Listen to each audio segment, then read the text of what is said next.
Hi, and welcome to another episode of About the Authors TV. I'm your host, Jake Brown. The term noir has been around in crime fiction as long as time immemorial, and in the past 40 years, different authors have defined different generations, none more colorfully than Elmore Leonard, Hunter S. Thompson, and our legendary guest today, Lawrence Block. Winner of countless Anthony, Edgar, and Shamus awards, whether you're a fan of his Gentleman Burglar Bertie Rodenbar series, or you found your favorite of his one-of-a-kind characters in recovering alcoholic PI Matthew Scudder, or more recently, lovable hitman John Keller, his iconic catalog runs from the late 50s through present day, and we're so excited to have him here to explore it all. Mr. Block, thank you so much for taking out time to be with us. You're one of the true master literary storytellers. Did you find yourself making up your own as a kid? No, nothing of the sort. I had a certain amount of facility with writing. It came easily, generally. I did not start out with stories to tell or an urge to tell them. I realized because of an idle remark that a teacher of mine in the 11th grade wrote on an English composition, I realized that writing was something I could do and could enjoy doing. So I knew then that I wanted to be a writer. As for what I wanted to write or how I would go about writing it, I didn't have a clue. That took me some years to find out. For all the success that you found writing under your own name, Lawrence Block, along the way you wrote under a lot of pen names, prolifically, I might add. Sheldon Lord, Andrew Shaw, Don Holliday, Leslie Evans, among others. I have to imagine that was great training from writing from any angle or direction you wanted to on the page. Oh, absolutely. It was an excellent apprenticeship.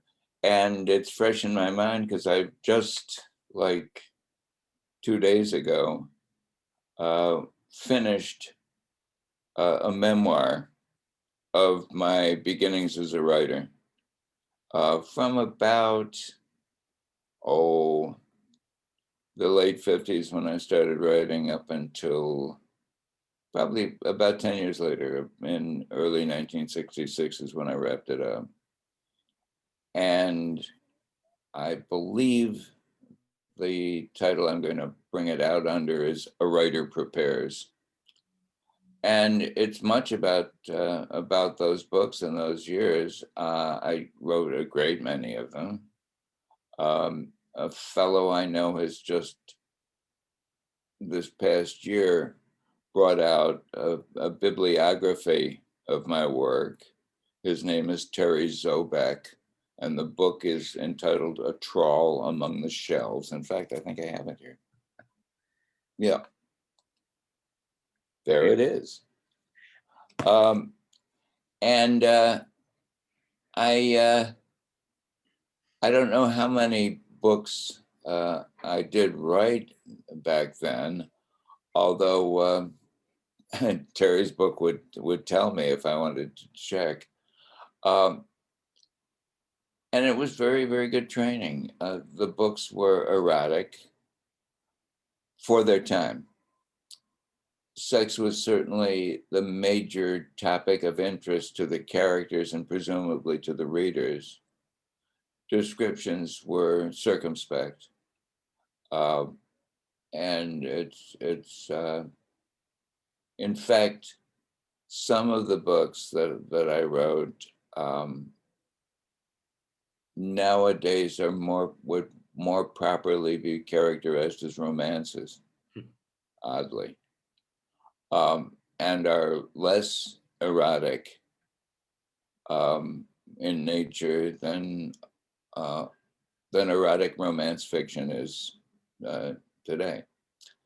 But it was marvelous training because as long as I was writing in English and having a sex scene of one sort or another in every chapter, I could do whatever I wanted. And I learned how to write.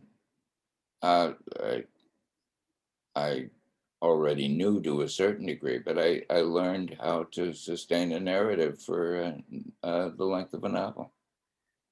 And it was very, very good training. And for the longest time, I didn't want to have anything to do with those early books. I wouldn't sign them if somebody brought them up to me at an appearance.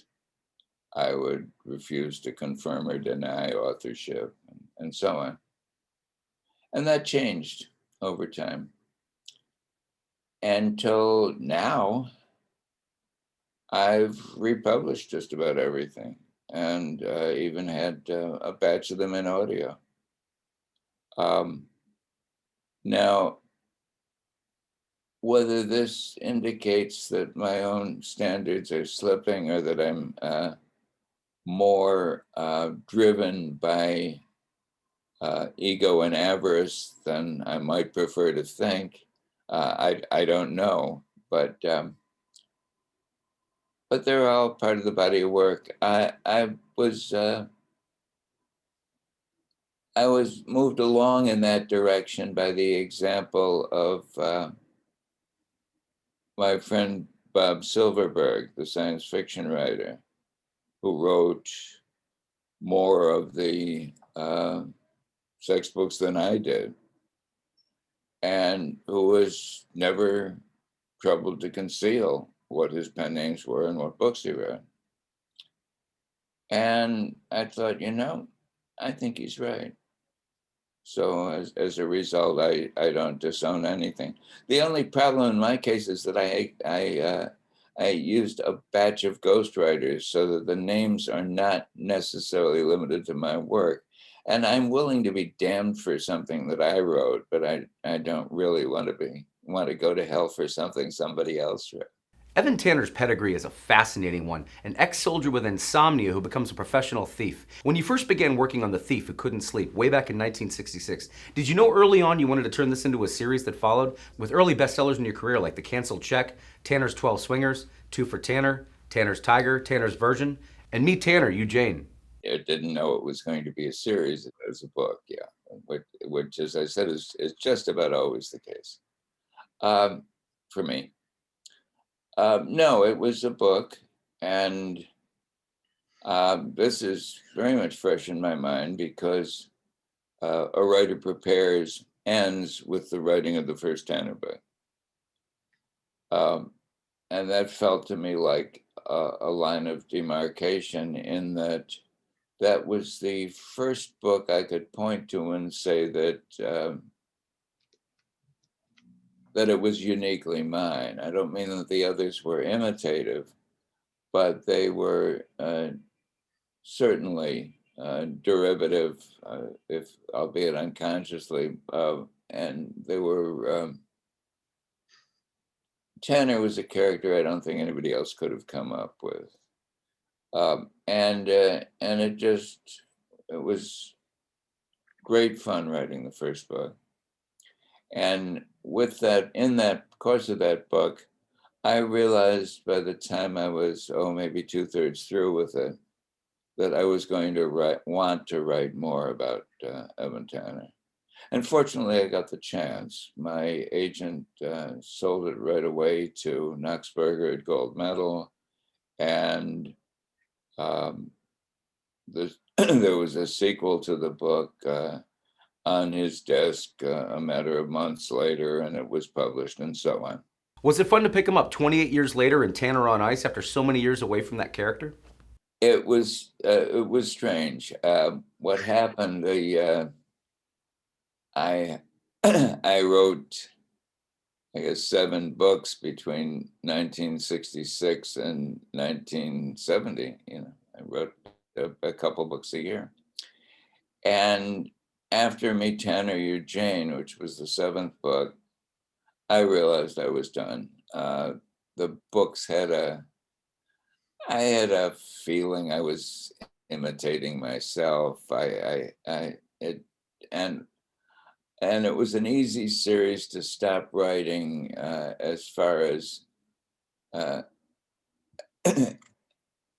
as far as the rest of the world was concerned, because Tanner had never built that much of a following. There were the book sold enough copies so that the publishers were willing to bring them out, but nothing ever went into a second printing. And So it was kind of a dead end in that respect. And it felt like wheel spinning in other respects. So it was easy to let go of Tanner. And I would occasionally think of him over the years and think it was a shame because I really did enjoy those books while I was writing them. And then in 1997 or whenever it was that the idea came to me, I had occasion to think about Tanner because New American Library was going to be bringing out the 7 Tanner books in paperback. Hmm. And I thought about that, and I thought, gee, it'd be nice to write another, but it's impossible. This is a guy who was the reason he hasn't slept all these years is that he got a piece of shrapnel in his hypothalamus in the course of the Korean War. So let's be clear on this. He's a little too old to be having the kind of adventures he had. And unless he has, I don't want to write about an elderly Evan Tanner. That wouldn't work.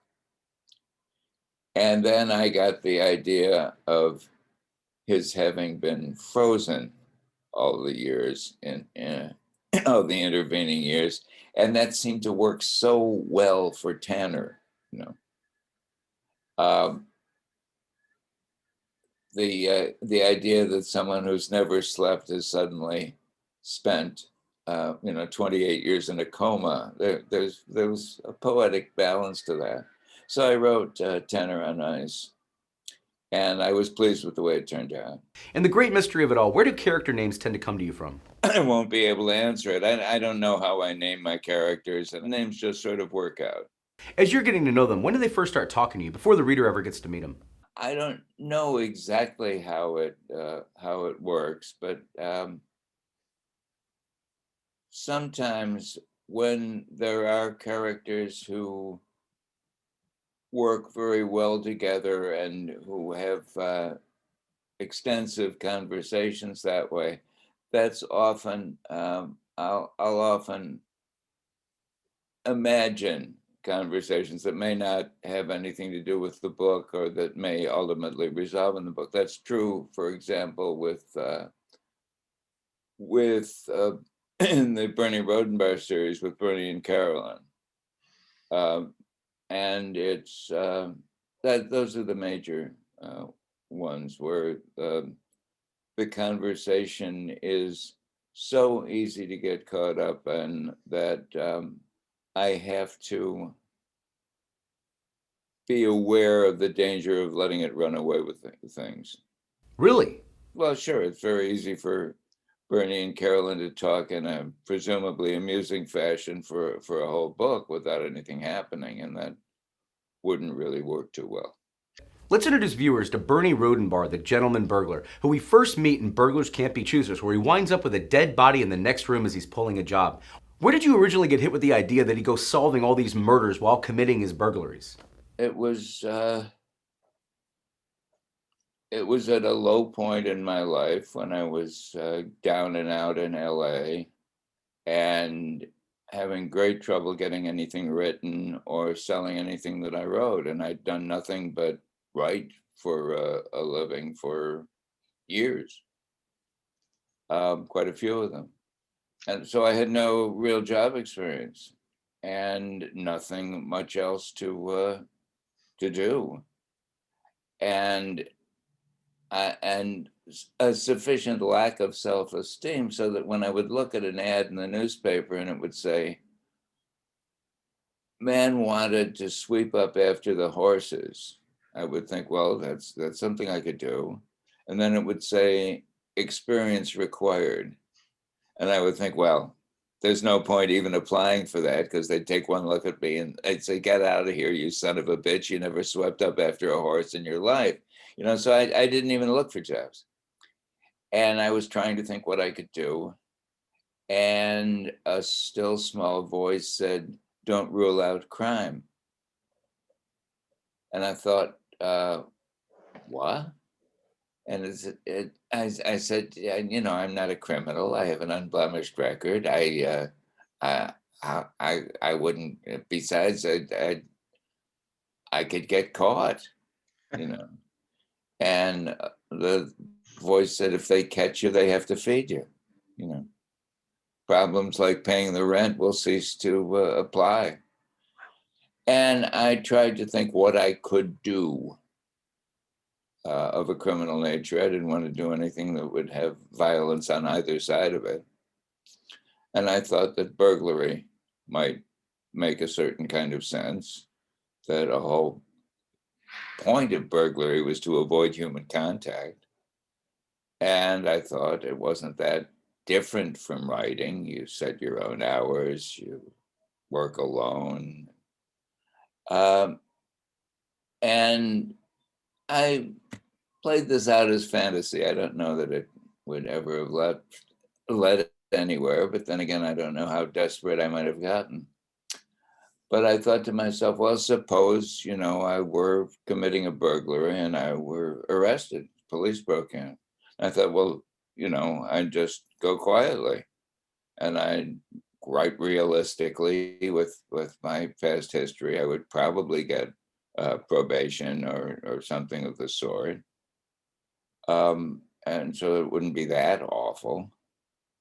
And then I thought, well, suppose I was all prepared to go quietly and they found a dead body in the next room.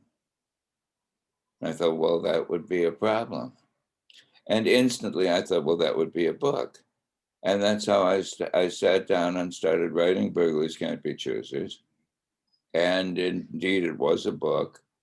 And I finished it, and my agent placed it with Random House.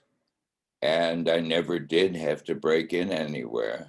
So, in a sense, as I've said, Bernie can be said to have saved me from a life of crime.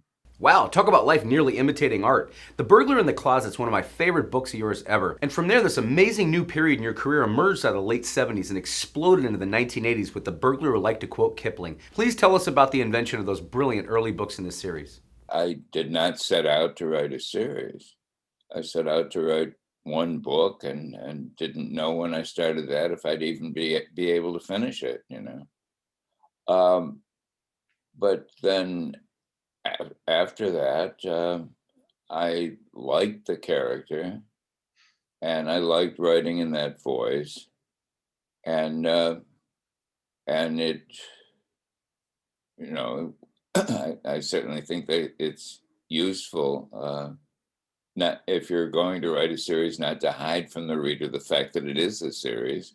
So with some consistency in titles makes a certain kind of sense. Um, the It was interesting to me in that it, as I said, I certainly didn't have a series in mind when I started. And it took until the third book before I realized what I was doing or what I might be doing, because that's the book, and that's The Burglar Who Liked to Quote Kipling. And that's the book in which Bernie has the bookstore for the first time and has Carolyn as a best friend. And those two elements are really what make the series work, I think. And it took me a while to figure them out or to find them. As the world that you built for Bernie to both rob and solve in came more to more in life in new bestsellers like The Burglar Who Studied Spinoza and The Burglar Who Painted Like Mondrian, talk about a muse on fire. What are a few of your favorite from the collection that followed, like The Burglar Who Traded Ted Williams, The Burglar Who Thought He Was Bogart, The Burglar in the Library, The Burglar in the Rye, The Burglar on the Prowl, and The Burglar Who Counted Spoons? You must have had so much fun with these books and titles. The burglar books are, in one respect, the hardest to write because they have traditional mystery plots. There's something that has to be solved. And I'm lousy at that. I don't know how to do that. Um, and I just write from within the central character of whatever I'm writing. And so in the burglar books, typically there's a point where Bernie assembles all of the suspects and says, I suppose you're wondering why I summoned you all here. Well, I'm the one who's wondering because I usually at that point don't know what he's going to tell them. Wow. And I've been fortunate in that um, he's always come up with a solution sooner or later. But no, I don't. I don't know that any of the plots make particular sense or that one's better than another. I don't know how you figure that out. First meet the now mythic among your fans, Matthew Scudder, a down-on-his-luck alcoholic ex-cop private investigator for the first time in the equally as storied The Sins of the Fathers. Did you like this character right off the bat enough to know that you wanted to write a series with him as the star? Scudder series was conceived as a series. That's one of the rare instances for me where that was the case. And it was at the suggestion of my agent at the time, a fellow called Henry Morrison, who said that it looked to him as though a particular publisher, a paperback house called Dell, would be very open to a hard-boiled series of some sort, a series, he said, about a tough New York cop. He said, why don't you see if that goes anywhere for you? And I thought about it. And I realized that I didn't really want to write a book where the character was the member of any sort of bureaucracy. When Evan Hunter as Ed McBain wrote police procedurals, I enjoyed them immensely, but I did not aspire to writing one. Yeah, I felt that I wouldn't be good at it. I felt that there was far too much crap I would have to learn in order to do that, and I didn't want to, and I didn't think I'd be good at it. So I felt that a former policeman would work. That made sense to me. And I read a book about around that time, written by a New York Post reporter named Leonard Schechter, with a fellow named William Phillips, who was a cop, a good cop, but a corrupt cop, and who wound up being a principal witness for the Knapp Commission investigating crime and police corruption in New York. And through some permutations, that book did a lot to inform the character of Matthew Scudder. And the decade that follows, readers grow with Scudder through his own character evolutions in the Midst of Death, Time to Murder and Create, and other great early titles. What about his character held your interest over those next few books that followed? I wrote a series proposal, I remember. This was in late 1973, I think. Wow. I wrote a series proposal about Matthew Scudder, several pages. And then I wrote the three books, one right after the other, The Sins of the Fathers, Time to Murder and Create, and In the Midst of Death. And Dell bought them, was very pleased with them, but it took a while for them to come out because Dell was having a lot of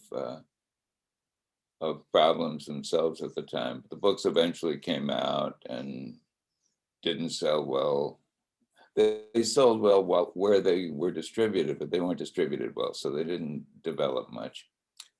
And then somehow I found myself still interested in Scudder.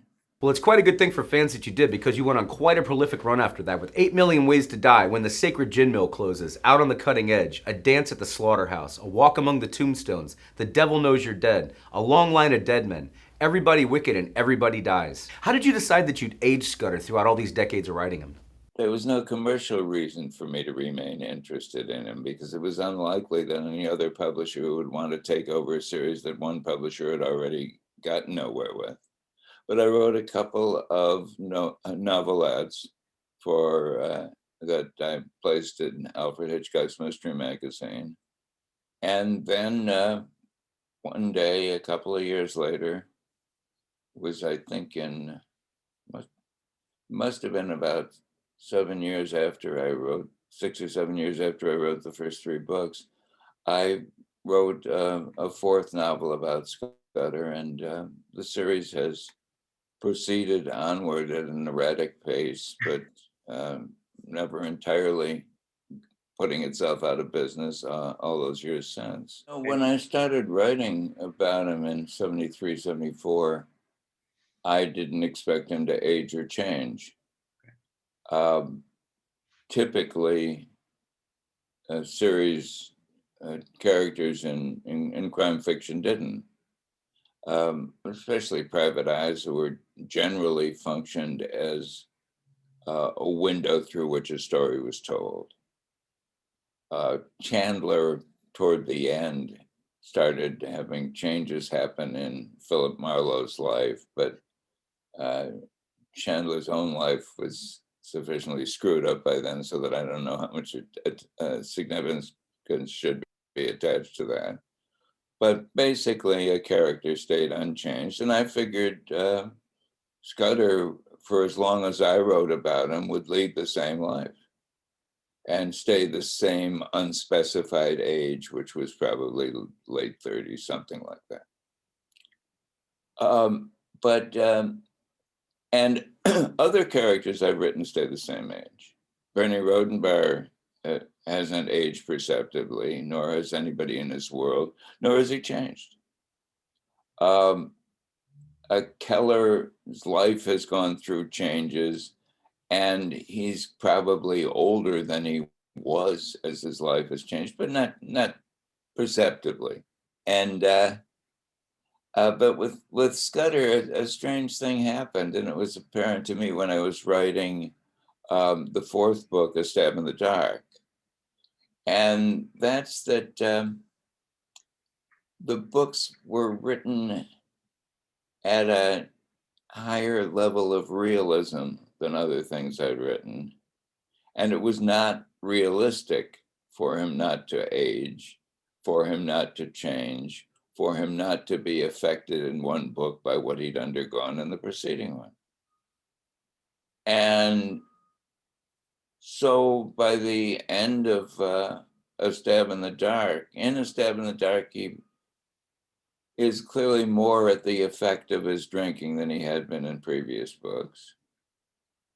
And at the end of it, he first begins to recognize that there may be a problem here.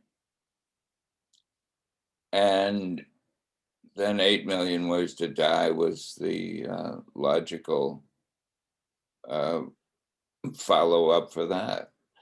And when I finished 8 Million Ways to Die, I thought the series was over. And this was a voice I liked to write in. This was a pair of eyes I liked to look at the world through, Scudder's. And I would have liked to do more, but I couldn't figure out how. And eventually, I wrote a short story called By the Dawn's Early Light, which was a flashback. It was, well, not a flashback, it was set back in time, and it probably took place somewhere during the first couple of books. And it was very successful. It was my first sale to Playboy. It was an Edgar Allan Poe Award nominee. Did it win? I think it won. Um, and uh,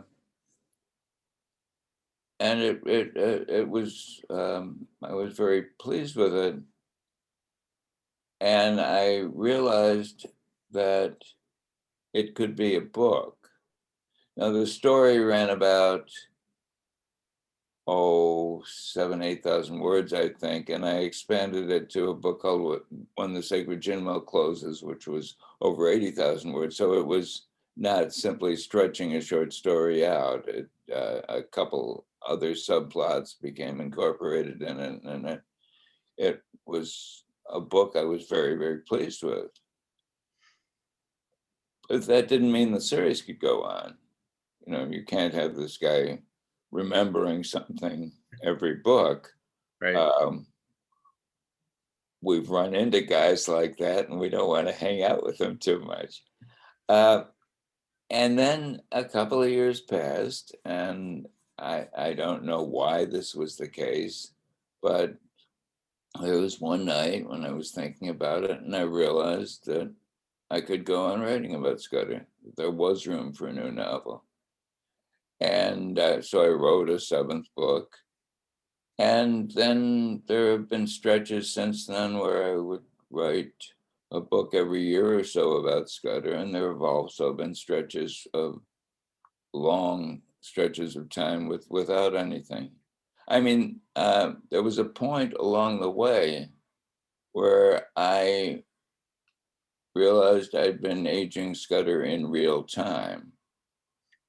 And I even got specific about his age finally in a book called The Long Line of Dead Men, because the book was all about, aging and mortality and the passage of time. And not to be specific about his age in that book would be wrong.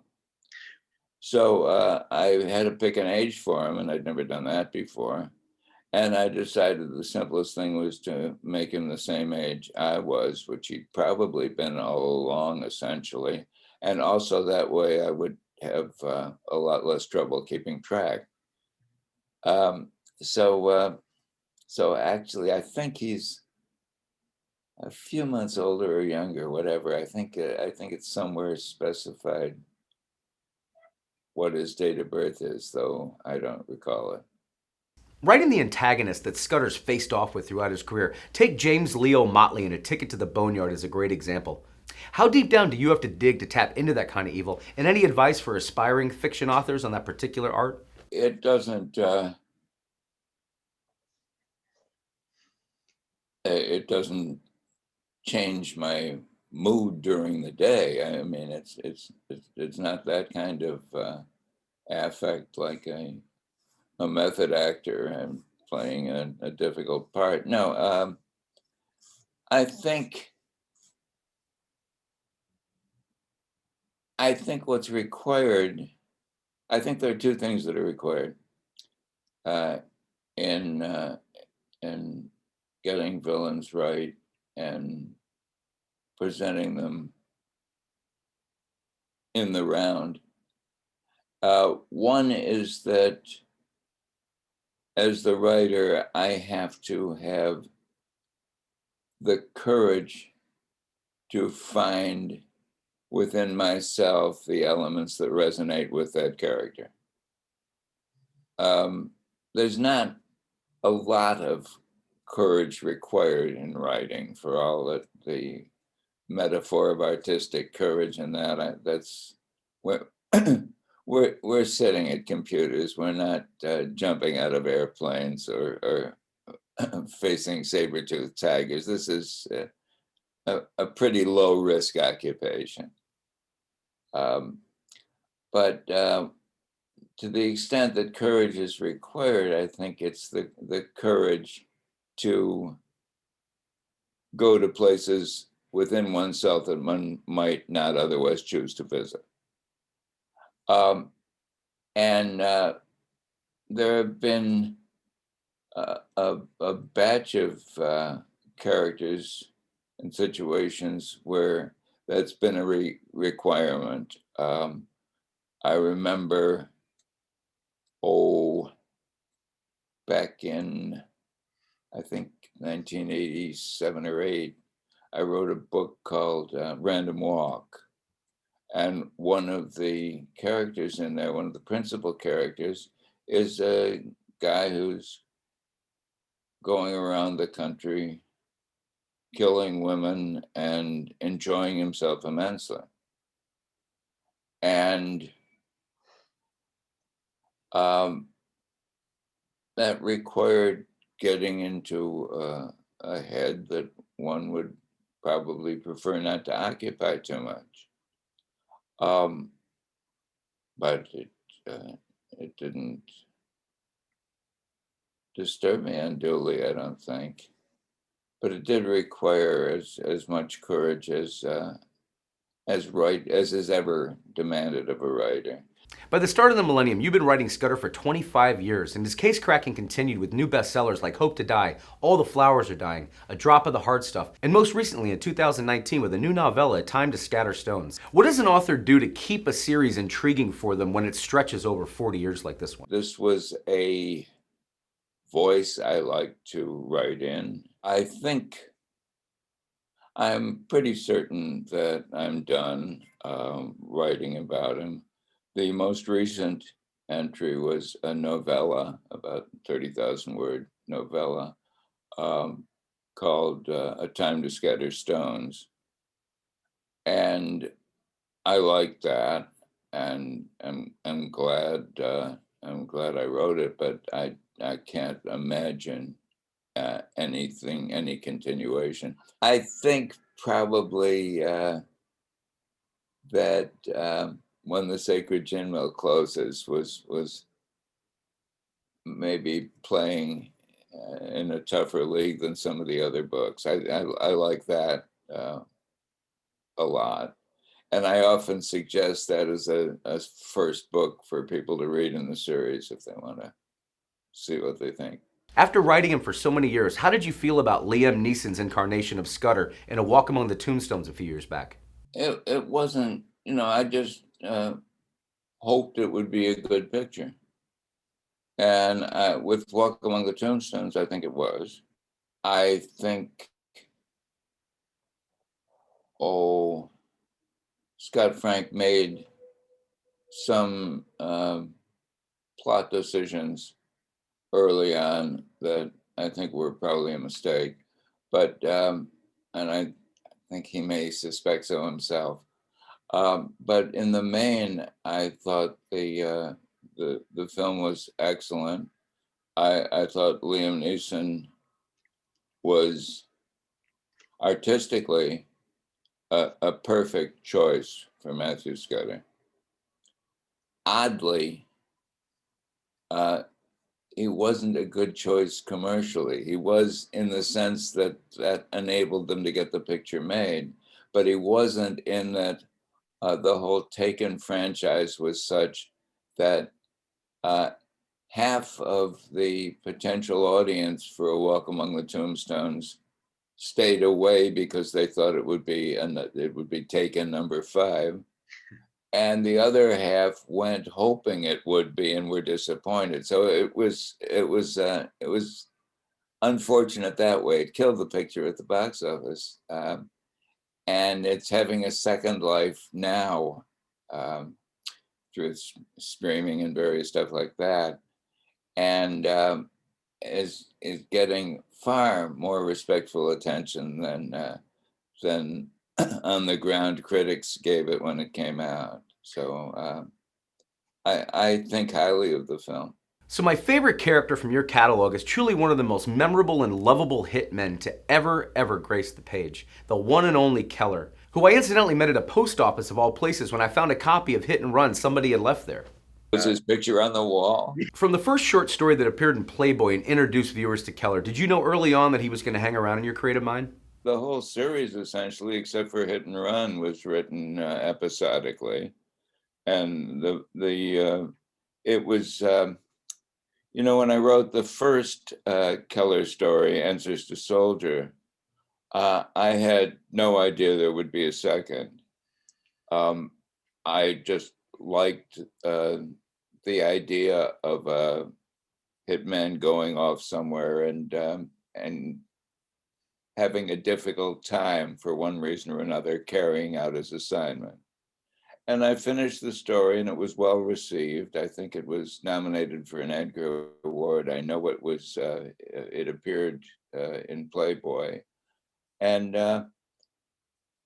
and that was that. I think that as much as 2 years went by when I found myself just thinking about Keller. Everybody thinks about Keller after they read him, millions of us. It's really the trick, isn't it? That he befriends the reader. For you, how early on did you get to like him? I thought, that was an interesting character. He's the kind of guy, kind of lonely New York guy who would probably wind up in therapy. And what would that be like? And that led to the story, Keller's Therapy. And I wrote another story. I was invited to submit to an anthology of hitman stories. And I wrote a story called Keller on Horseback, I think was the title of it. Anyway, one thing led to another. At the end of Keller's Therapy, and I certainly hadn't planned it this way, but at the end of the Keller's Therapy, he had a dog that had formerly belonged to his dentist, and or his therapist rather, and one thing led to another, and I figured, well, how's a hitman going to deal with having a dog? He's traveling all the time. He doesn't work in the city. He goes away always, and that led to a story called Dogs Walk, Plants Watered, in which a young woman comes into his life and walks his dog and waters his plants and house sits for him. And one thing just led to another. By that time, I realized that I was writing a novel on the installment plan. And so after I did have 10 stories about Keller, they were a book.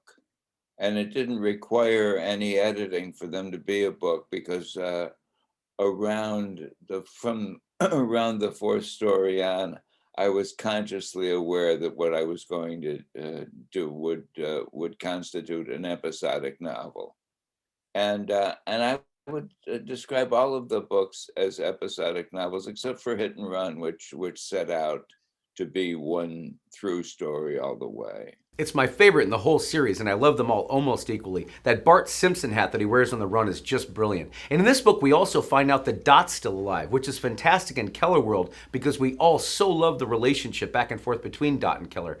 When did you first discover Dot in your imagination and know that she was going to be an important character in this series? Oh, sure. I think the rapport between Keller and Dot and the conversations that they have um, are great fun to write, almost effortless to write, and that readers like that very much. No, I didn't. As I said, and when I wrote the first story, I didn't expect there would be more stories.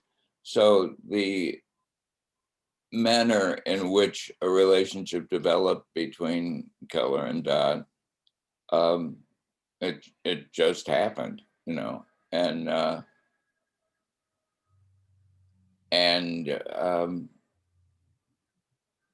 it has been very enjoyable. Crossing my fingers for all the Keller fans out there. Is there a chance we might get to see him on the page one more time, or is he pretty much retired now to stamp collecting and raising his daughter with his wife in New Orleans? Well, I think I'm retired. And I think he'd have a tough time doing much without my participation. I've never closed the door on another Keller story, and I've occasionally written openings that didn't go anywhere. I'm 82 years old. I've been writing since my late teens. Many, many years ago, a friend of mine with a somewhat similar history, Hal Dresner, the fellow whose pen name Don Holiday was, he said to me, the two of us have reached that point in time where the higher moral act is not to write the book, but to spare the tree. And that was a lot of years ago. So I don't have to feel that I haven't slaughtered enough trees or, written my name in the dirt enough times. And however, I'd be willing to write more, except I don't think there are a couple things that decline at some point. One of them is imagination. My imagination is not as keen or as creative as it once was. Another is energy. I really don't want to, I really am not able to put in the hours doing this that I did. When I was working on the memoir, which didn't require all that much in the way of creativity, even then, 1,000 words was a very full day's work. When I might get that much done fairly early, but once I was tired. So I don't think I'll want to do much more writing.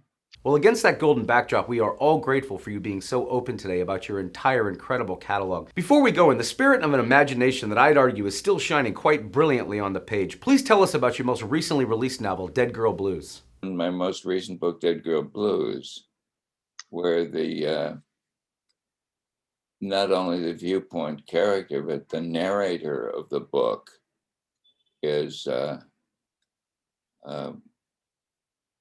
well, he's not a serial killer quite, but he seems as though he could be. And